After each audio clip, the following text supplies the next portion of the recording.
good morning. Happy Monday sa lahat. Eto si Inang, satisfied nga at nakaigim ti tablet. Sulobran na ati ti agmalmalim. Eto yung pwesto na guys. Si Inang, nang ag-say hi ka. Hello.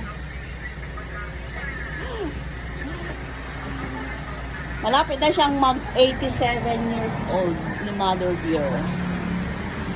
Ako kasi tao na katoy yung bilbilinik so na po kasi no dati taod tayong tigay. Makapastrikan na. Ang kamay ni Rona. Ya? Awan.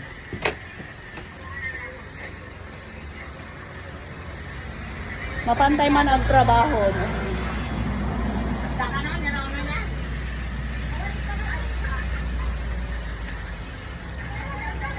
Ariki! Babati ka! Have a nice Monday, guys!